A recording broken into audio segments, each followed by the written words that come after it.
নমস্কার বন্ধুরা, flower vase YouTube চ্যানেলে সবাইকে স্বাগত জানাই। তো আজকে একটা অন্য ধরনের ভিডিও নিয়ে যে কিভাবে আমরা রিপোর্ট করি পুরনো গাছকে, যেসব গাছগুলো 1 বছরের পুরনো হয়ে গেছে তাদেরকে নতুন গ্রোথের জন্য ফেব্রুয়ারি মাস থেকে আমরা রিপোর্টে স্টার্ট করি। তো এটা হচ্ছে আমার একটা 8 ইঞ্চি পটে দেওয়া ক্রিস্টিনার গ্রাফটিং গাছ, ক্রিস্টিনার ফুল হয়ে রয়েছে। তো এটা আমরা কি করে রিপোর্ট করব, এটাকে বড় টপে আমরা শিফট করতে পারি অথবা গাছটাকে ভালো করে ছেটে আবার এই পটেই মাটিটা কিছুটা ছাড়িয়ে রিপোর্ট করতে পারি। কিন্তু আমরা যেহেতু গাছটা চাইছি আরও বড় হোক, তার জন্য আমরা একটা 12 ইঞ্চি টব নিয়েছি। এই একটা 12 ইঞ্চি টব মাটির পট।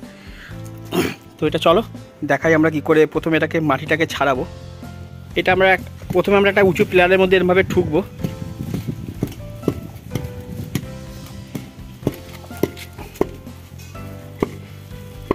আমি ধরছি, চলো আমি গোড়াটা ধরছি। এই উঁচু পিলারের মধ্যে ঠুকলেই এটা আপনি থেকেই ছেড়ে যাবে।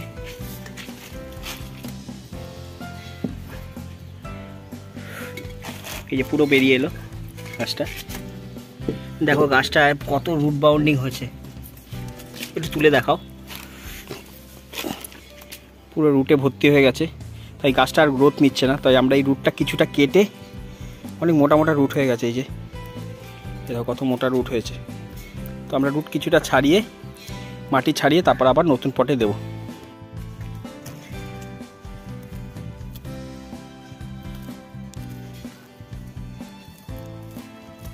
তো এটাকে যেহেতু আমরা বড় টবে শিফট করব, তাই এটাকে আমরা বম ছাড়াবো, মানে বেশি ছাড়াবো না মাটিটা। যদি কেউ মনে করেন এই গাছটাকে আবার সেম পটেই শিফট করবেন, তাহলে কিছুটা আপনাকে এই শিকড়টা কেটে বা কিছুটা মাটি বাদ দিয়ে দিতে হবে। আপাতত ওপর দিয়ে কিছুটা আমরা ছাড়িয়ে নতুন পটে দেব। আর এইটাকে নতুন পটে দেওয়ার জন্য আমরা যে ধরনের মাটি ইউজ করব, সেই মাটির ভিডিও আমি অলরেডি বানিয়েছি, আমার চ্যানেলে রয়েছে। যারা দেখতে চাও তারা ওপরের আই বাটনে দেওয়া লিঙ্কে ক্লিক করে দেখে নিতে পারো।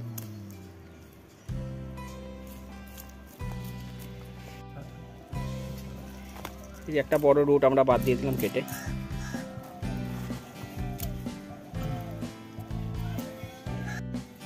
এই 12 ইঞ্চি পটে আমরা প্রথমে কিছু নিচে স্টোন চিপ দিয়ে নিয়েছি, এগুলো ছোট ছোট পাথর যেগুলো হয় সেগুলো। এর ওপর আমাদের পুরনো বানানো মাটি দিয়ে দেবো কিছুটা।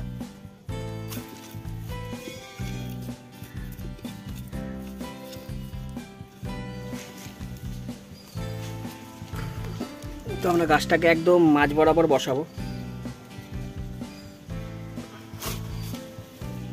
এই 12 ইঞ্চি টবে দেওয়াতে গাছটা খুব সুন্দরভাবে গ্রোথ নেবে, আরও বড় আকার ধারণ করবে।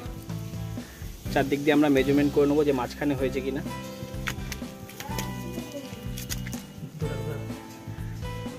ধরে আছি।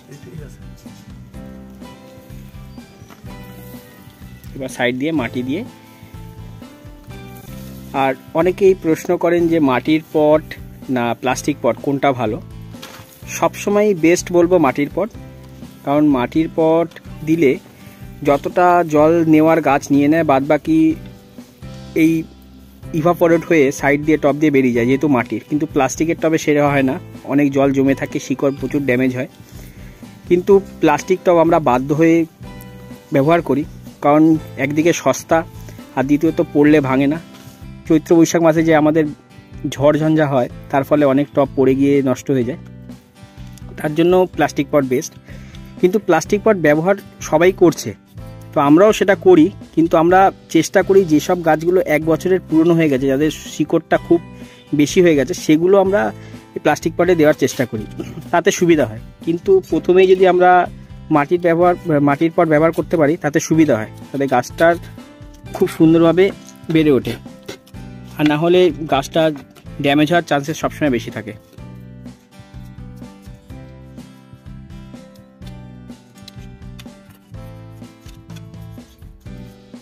একটা খুচুনি দিয়ে আমরা সাইডটাকে চেপে চেপে ভেতরে মাটিটাকে বসিয়ে দেবো।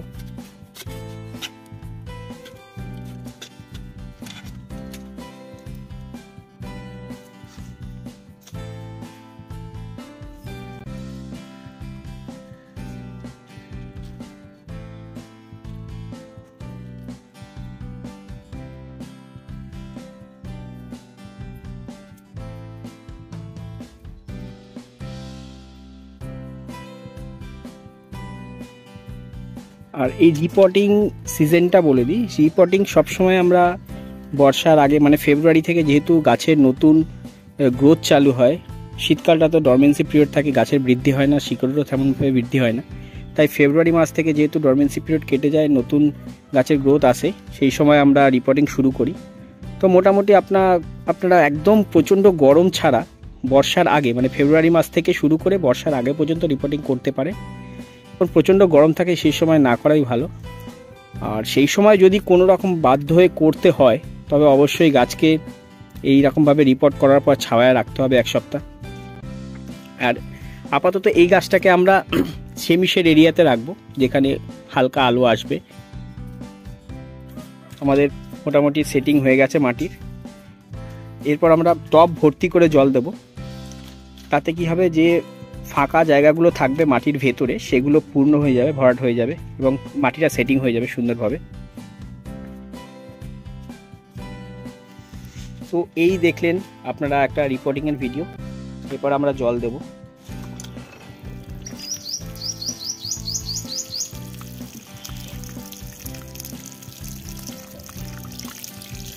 একদম আমরা টব ভর্তি করে জল দিয়ে দেবো আর অপেক্ষা করব যতক্ষণ না নিচ দিয়ে জল বেরিয়ে আসছে।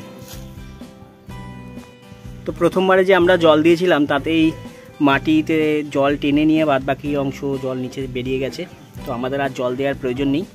এটা মোটামুটি 2-3 দিন এইভাবে ছেড়ে দেবো একে, তারপরে আবার আমরা নতুনভাবে জল দেওয়া স্টার্ট করব যেমনভাবে দিই। তো আজকের ভিডিও এ পর্যন্তই। ভিডিও কেমন লাগছে অবশ্যই কমেন্ট করে জানাবে, আর ভিডিও ভালো লাগলে একটা লাইক করে দেবে। তো দেখা হচ্ছে নতুন ভিডিওতে। আপাতত এইটুখানি, টাটা।